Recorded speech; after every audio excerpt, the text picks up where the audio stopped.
Bitcoin dan teman-temannya itu enkripsi, ya. Itu lebih ke arah enkripsi. Hah? Ya dasarnya ke ini nih, basic data security.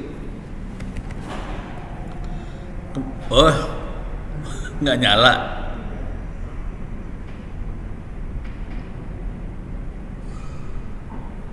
Nyala nggak?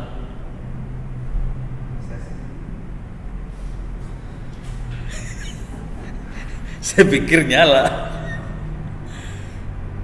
Udah keluar belum? Udah. Jadi yang Bitcoin dan teman-temannya itu enkripsi. Kalau data science itu buat ngatasin masalah enkripsi. Jadi enkripsi bikin masalah karena kita nggak bisa lihat data. Akibatnya kita nggak bisa deteksi namanya. Oh masih nyala ya. Oh ini mana nih?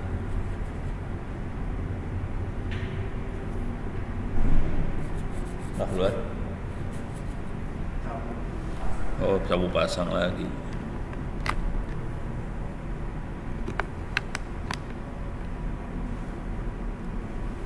Nih. Ini yang basic data security, yang public key, private key, segala macam. Waktu itu udah kan kuliahnya ya. Nah, itu jadi dasar buat Bitcoin, terus blockchain dan sebagainya tuh arahnya ke sini. Itu termasuk HTTPS ke sini. Nah, yang jadi masalah dengan HTTPS itu atau SSH, kita nggak bisa lihat data yang lewat karena dienkripsi. Karena kita nggak bisa lihat data yang lewat, kita cara deteksinya pakai machine learning. Gitu. Nah, ini contoh yang ini ya. Untuk machine learning kita butuh data training data. Kemarin machine learning udah diajarin belum? Training data segala macam. Training data set di machine learning diajarin nggak? Diajarin kan? Oh itu lebih ke arah validasinya. Validasi itu kalau ada data, kita pengen jadi data training, kita harus bikin datanya valid supaya nggak kita masukin sampah ke data training. Itu validasi. Masalah yang lain adalah gimana caranya dapetin dataset tadi. Itu masalah juga. Jadi dapetin dataset satu masalah. Terus bersihin dataset, validasi dataset dibersihin supaya kita punya training data yang bagus. Masalah gede juga. Soalnya kalau data trainingnya jelek, kita masalah. Nah, untuk security tadi kita masuk ke sini, UNB Cyber Security.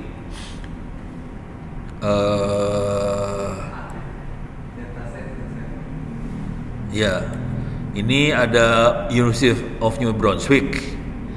Ini lokasinya di Kanada. Mereka punya Canadian Institute for Cyber Security. Nah, ini dia. Dia punya dataset. Ini ada dataset. Nah ini ada datasetnya.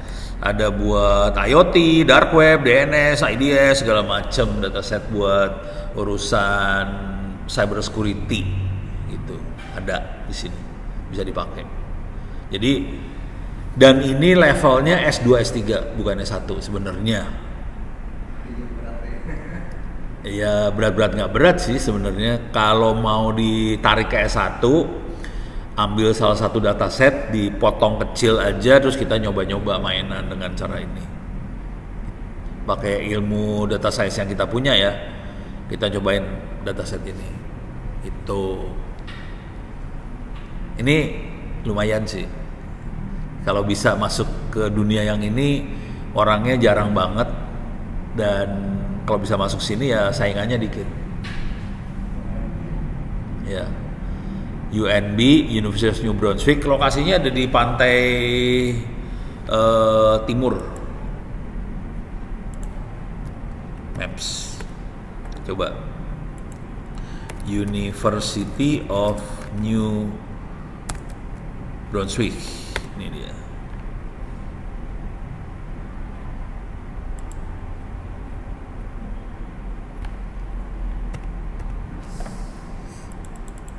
Tuh, tuh Fredericton. Adanya di ini dia lokasinya. Di sini dia, di pantai timur Amerika, Kanada. Jadi di daerah sini nih dia. Saya dulu sekolahnya di sini soalnya, makanya ngerti. Saya sekolahnya di sini dulunya, S2, S3-nya di sini. Hah? Bayarin lah cari beasiswa. Nah, sekarang hari ini rada enak buat sekolah LPDP. Masuk ke sini LPDP. Oke. Kemarin saya chatting sama adminnya si LPDP ini. Di sini ada Hello nih ya. Bisa chat sama dia. Jadi LPDP bisa ngasih beasiswa S2, S3 buat orang Indonesia. Kata mereka. Saya nanya, ini buat ASN doang atau bukan? Enggak, buat semua orang. Oke. Terus caranya gimana? Ada 2 cara. Bisa kita daftar LPDP terus kita nyari sekolah. Bisa kita nyari sekolah terus ngomong ke LPDP, saya punya sekolah, lu bayarin dong gitu. Bisa kayak gitu. LPDP. Hah? Syarat tentunya harus dibaca lagi sih. Ini ada scholarship nih. Ini ada targeted scholarship, ada policy, ada segala macam nih. Ini LPDP kalau yang Indonesia ya. Oke. Cuman di dunia itu banyak sekali beasiswa sebetulnya. Ini cara berpikirnya dulu ya. Di luar negeri profesor-profesor itu pada nyari asisten buat penelitian. Karena profesor itu harus publikasi paper, nulis buku dan sebagainya. Untuk bisa nulis publikasi paper, nulis buku dan sebagainya butuh asisten nih. Oke. Jadi banyak sekali dia punya duit, dia bisa dapat dana penelitian. Cuman untuk penelitian itu bisa jalan, nggak bisa dia kerjain penelitian itu sendiri. Dia harus dibantu asisten. Makanya mereka buka lowongan sebagai asisten sekalian kita S2 atau S3 di tempat dia. Itu kita dibayar.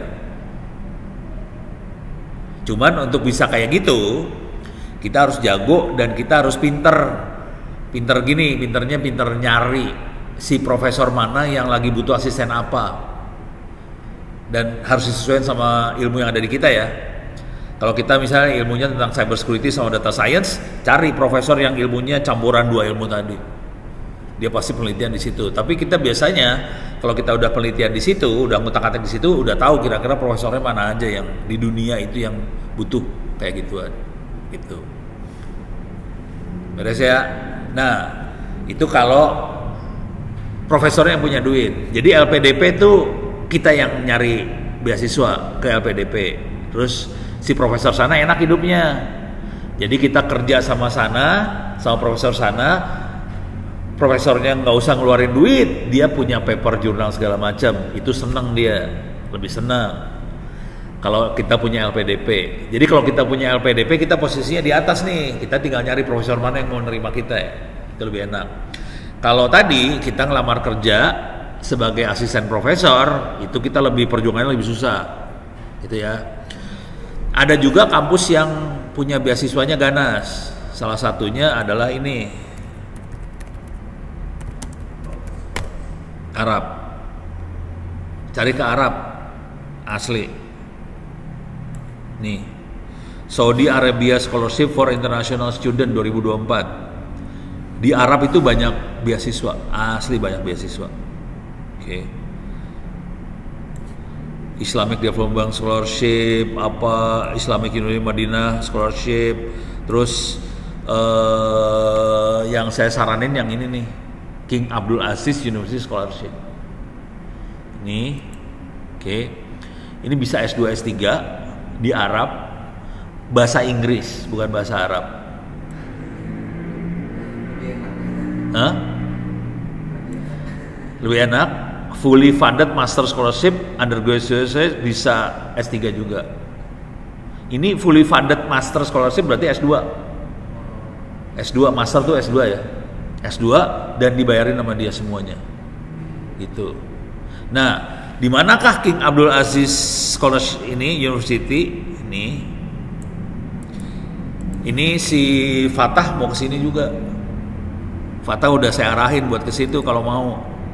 Nih, Maps. Kita lihat di Google Map ya. Lokasinya di mana nih?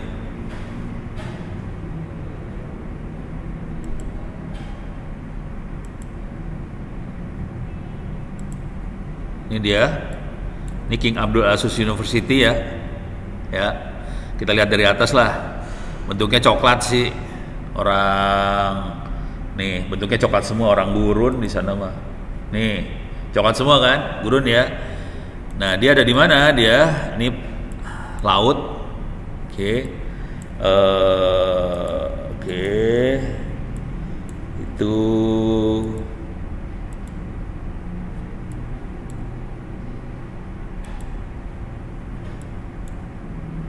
ini Madinah. Ini dia King Abdul Aziz University. Bentar. Dia dekat sama Mekah sebenarnya. Mana Mekahnya? Mekahnya nggak kelihatan. Ini Mekah. Ini Jeddah sih. Ini Jeddah. Lokasinya Jeddah. Ini Mekah 1 jam. Jadi rata-rata mahasiswa di sini pada sholat Jumatnya di Masjidil Haram. Soalnya Jumat kan mereka libur. Di Arab tuh Jumat libur, nggak kayak di Indonesia. Gitu. Jadi kalau saya saran sih ke sini harinya. Bahasa Inggris ya.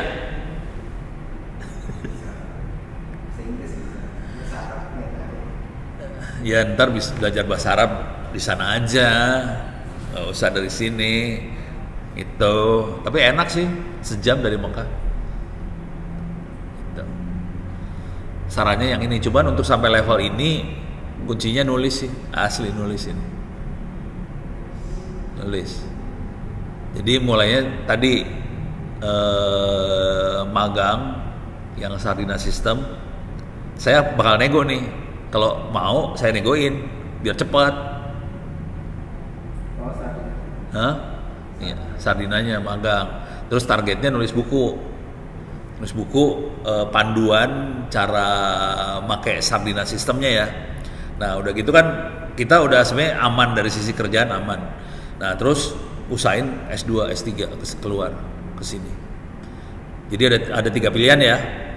Ada LPDP, bisa yang King Abdul Aziz, bisa juga kalau kita berani mati itu paling susah, kita nyari profesor di luar negeri yang mau nerima kita buat kerja di tempat dia dan dia yang bayar. Itu susah. Sebagian besar orang Cina kayak gitu caranya. Jadi saya waktu sekolah banyak orang-orang Cina yang ke Amerika sama Kanada karena Cina kan parah banget. Jadi mereka terbang dari Cina, modalnya cuma tiket keluar doang. Jadi tiket satu arah dari Cina keluar. Biasanya kalau kita keluar negeri, tiketnya bolak-balik kan PP. Dari Indonesia kemana, terus dari sana balik lagi. Dia enggak, tiket satu arah ke sana. Dan dia nggak punya duit, sampai di Amerika langsung ngubungin profesor yang mau nerima dia, terus langsung kerja. Terus dia hidupnya satu rumah kayak gini ya, isinya 10 orang kayak gitu, rame-rame. Dan mereka itu yang saingannya orang Cina adalah orang India. Cuman orang Cina bahasa Inggrisnya jelek, makanya sekarang Facebook, Google segala macam isinya orang India tuh. Dari situ, dari orang-orang yang pada terbang keluar, terus mereka nongkrong di Amerika segala macam, terus akhirnya nguasain industrinya sekarang. Gitu. Orang Indonesia kecenderungannya pada nggak berani, pada jago kandang semua, pada balik. rata-rata S1-nya di negara masing-masing, S2 S3-nya di luar. Jadi S1-nya tetap di Indonesia, S2 S3-nya di luar. Cuman nanti yang masalah besar bahasa. Gitu. Nih, ini yang saya saranin banget sih, yang ini King Abdul Aziz. Banyak orang Indonesia. Nggak tahu. Banyak yang belum tahu soalnya. Ini banyak yang belum tahu nih. Kalau bisa sih kesini sih asli sih, asli. Duitnya kenceng. Yang ini mah. Dan dia bisa magang di situ kalau mau. Magang S1 ya. Kita sebagai mahasiswa S1 kita magang di tempat dia, boleh. Dia mau. Geblek nih orang, parah. Si Fatah lagi mikir pengen magang di sana dia. Dia kan udah magang si Fatah, mau ke sini juga.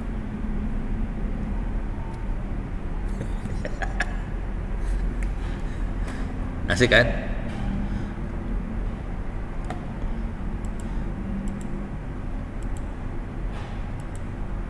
Udah apa lagi? Apalagi nggak ada, aman. Ini bisa undergrad, master, PhD. Cuman gini deh, kalau mau S2, S3 segala macam, buku agak nolong. Yang lebih nolong sebenarnya paper journal.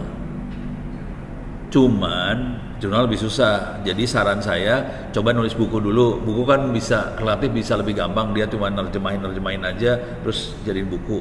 Dan si Sardina System bakal seneng banget soalnya dia punya buku pegangan bahasa Indonesia.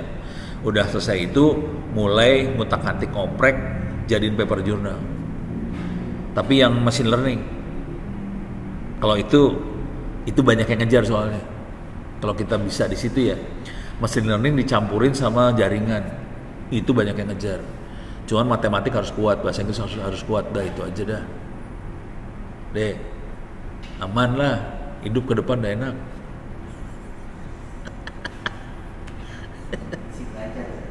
Ya, yang ngomong masih muda lah. Bahasa Inggris belajar dari sekarang. Deh. Ini masih hidup nggak sih? Mesin ini hidup nggak sih? 10.9 hidup nggak? Oh hidup nih. Coba lihat. Nah mati kan? Nggak ada. Saya harus masuk dulu nih ke sana.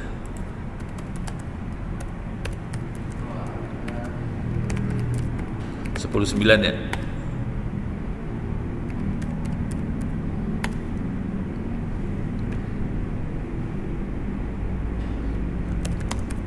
Saya masuk.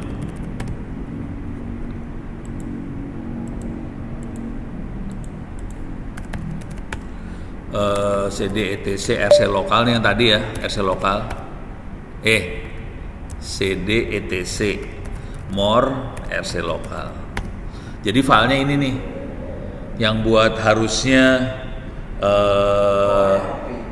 ya. Nah ini harus saya kasih delay kayaknya. Kayak kasih sleep. Coba bentar ya. Bener nggak sleep?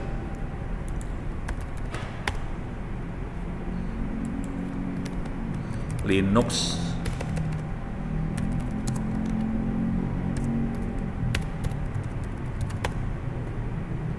Nah, N2 ini second. Oke. Saya kasih sleep dulu ya biar dia aman.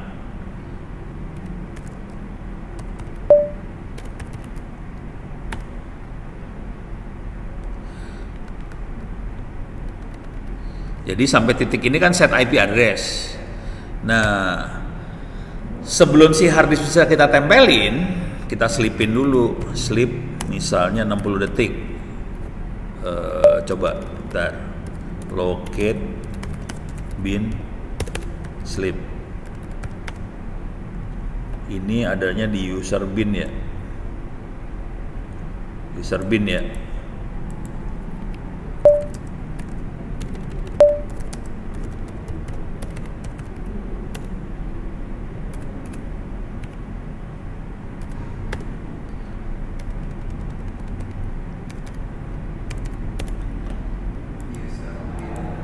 Bin sleep kasih 1 menit dulu, jadi dia suruh pending diem 1 menit, Mudah-mudahan harddisknya udah ready.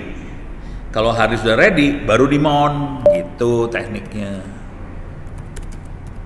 Sekarang saya akan mount manual nih.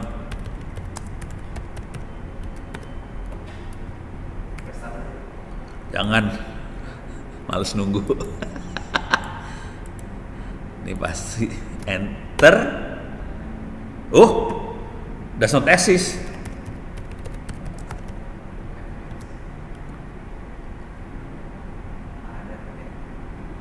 Ada ah.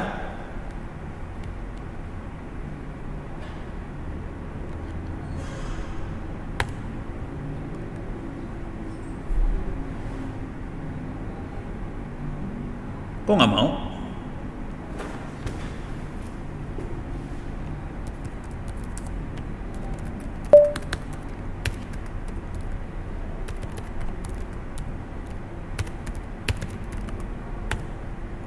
Tuh. Nggak mau deh, kalau di itu nggak mau, kalau diketik manual mau nih. Wah kacau nih. Paksa. Jadi ini masalahnya di sini nih. Dia nggak mau nempel. Masalahnya di situ. Tapi saya ketik manual dia mau. Jadi kepaksa yang ini. Lokasi mode-nya salah. Bukan. Dia bilang /dev sdb. Salah mount ya.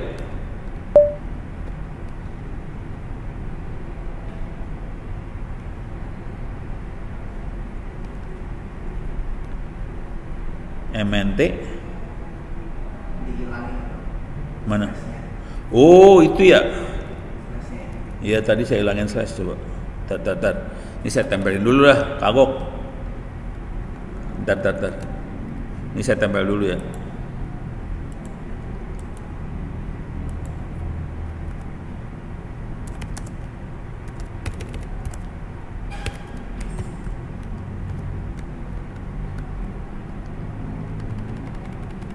Ini yang bikin gara-gara ya? Kayaknya itu yang bikin gara-gara. Ini kita kasih pagar dulu aja ya. Jadi nggak diselip nih. Itu yang library nggak? Mana? Yang library yang mana? Yang ini. Udah dikerjain. Udah dipaste. Coba kita lihat ya di sini nih. Nih, ini tadi nggak ada kan? Coba reload.